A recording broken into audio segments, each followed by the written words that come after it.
First of all, I feel very sad that you spoke only for 1 hour. I drove here 6 hours and you only spoke for 1 hour. I thought that at least 3 hours. Okay, but anyway, I read from your book and your blogs. You have a great study about nations, about other countries. So for Malaysia, if you want to emulate another example country, another exemplary developing country, which country would it be today? And why?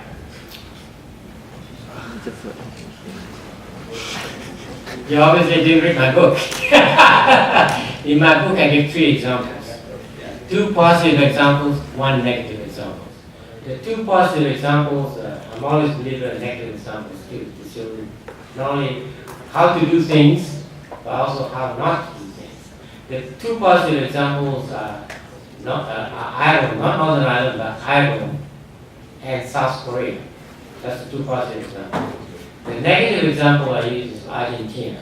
I know, but like South Korea is like very developed compared to Malaysia. Pardon?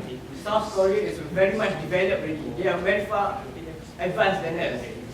Okay, very good. Yeah. In 1950, did you know that Philippines was sending foreign aid workers to South Korea? In 1950, Philippines was sending foreign aid to South Korea. Now, compare the 2 countries. South Korea is developed now. That's why within 2 generations, South Korea is developed. That's why I think it can be done within 2 generations. That's why I use the example of South Korea. I use the example of Ireland. Of the 2 examples in South Korea and Ireland, the more appropriate example for Malaysia is Ireland. Because Ireland has the same problem that Malaysia has. In Ireland, in the 1950s, up to 1950s, the majority of the population, they're all whites, they're all putih, huh? But most of them were Catholic. 80% of them were Catholic. The other 20% are Protestant. Malays, Chinese. 30% Chinese and 80%. But major industries in Ireland are owned by the Protestants. Guinness, all the good universities in Ireland are British universities, Anglo-Saxon universities. The Catholic universities, nobody wants to go there. They're lousy. They're controlled by the church. What happened in 1955, or 1950, Sean Lamas became the Prime Minister. And what he said is, the church should not be involved in the lives of Irish people. They should be concerned about our salvation, our spiritual development, but they stay hell out of our lives, their worldly lives. So they got rid of the church influence in schools, they got rid of church influences in social science and social services, separate the 2. All the priests were got out of it. The priests were doing nasty things that you have read in the papers. So all the schools in Ireland now are taken away from the control of the church. They're actually learning science instead of learning catechism. Catechism is what we Malays learn in our own school. And within a generation, today Ireland has an economic growth comparable to Britain. In fact, Ryanair, which is an Irish company, is trying to buy British Airways at one time. In 2 generation changes. In 1950s, or in the early last centuries, in America there was signs that said no Irish may apply. Did you see the movie Titanic? Yeah. Yes. The girl is a Protestant girl, upstairs, first class. The ruffian is the Irish guy, downstairs. That's the image at the time. Everybody knows. Irish, they're drunk.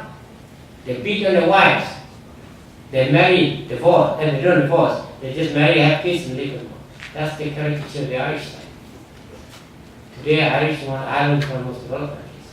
And Malaysia, if you tell the ulamas, you just take care of us when we get married, when we die, tell us, eat our prayers well, but let us take care of how to do business. Let us take care of how we do our schools. that'll be fine. But the ulama people don't take care about whether we hold hands in public or not. That's not an issue. You know, look at the number of illegitimate births. Look at the number of babies being thrown all over the streets. Babies in the dust. You know what California is doing right now?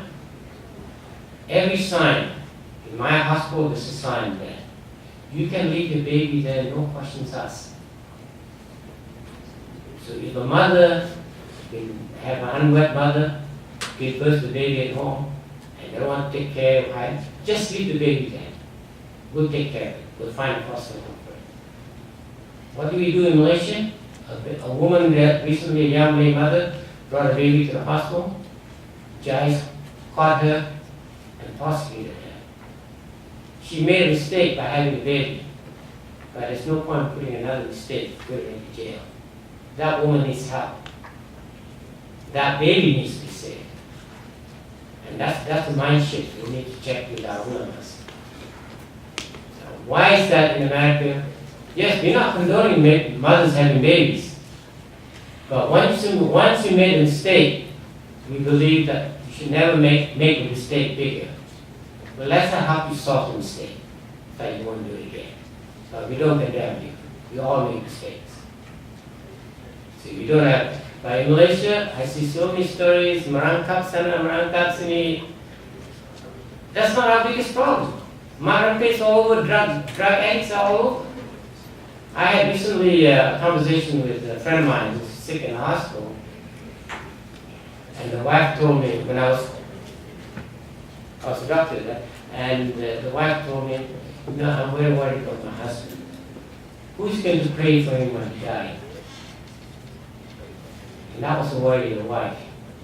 I said, why didn't you talk to the imam? We have an imam in the hospital. Well, I did talk to the imam. And you know what the imam said?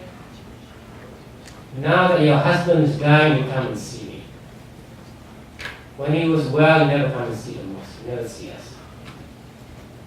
You know, that's, even if he's not an imam, an ordinary person to say that is a terrible thing. That's the time to help people. You know, somebody started like, that's the time to help them. Maybe now you help them, they become to Islam. They become more religious. But that way they get turned off. I had a Malay girl recently who wants to get married to Masala. And I got an imam, got a good imam. But she, you know, you want to understand these things and that sort of thing. But she decided to get married in Malaysia.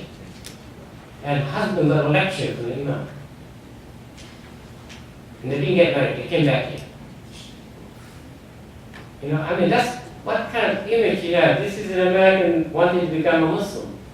And all you got was lectures from him, and you shouldn't have sex before marriage and that's not. Well, it's all a mistake. That's not the issue. Save him right now. But if you just tell well, in Islam, fidelity is important, we take things seriously, adultery is a serious crime, that's not, without being judgmental. Instead, he lectured the guy and said, hey, I don't need to listen to this nonsense. So he came to our mosque and our imam married him and said, well, when you become a Muslim, when you take Shahada, he said, it's you're turning a new page. This is a chance to start new. So the guy has hope. When he went to Malaysia, he got a lecture. When he comes here to America, the American imam gives him hope. And that's what we want from our imam, to give us hope, to heal us, not to condemn us. God knows, when we die, we do something bad, we will be condemned. Don't worry. But when we are on earth, we need help. And that's what we need from our imam. Not condemnation, but understanding, helping. And that's why I'm a firm believer that our imam must be more trained than just being an imam. It's not read golden books, the Quran and the Hadith and that sort of thing. You must know a little bit of psychology. You must know a little bit of sociology. You must know a little bit of economics. So that when mothers, young families come to you for guidance, you know what they're talking about. Don't just say when a husband beats a wife, don't just talk, just go home, be obedient, be good. Try and understand a bit more. That's how you help, by understanding the problem. Again, congratulate you for having the program. I must congratulate you for staying up all day. I tell you, my attention span is a few hours, so if I were you, I would have gone a long time ago, but thanks for the company, and thanks for the stimulating discussions. I enjoyed it, and I'm glad to stay back again. Thank you.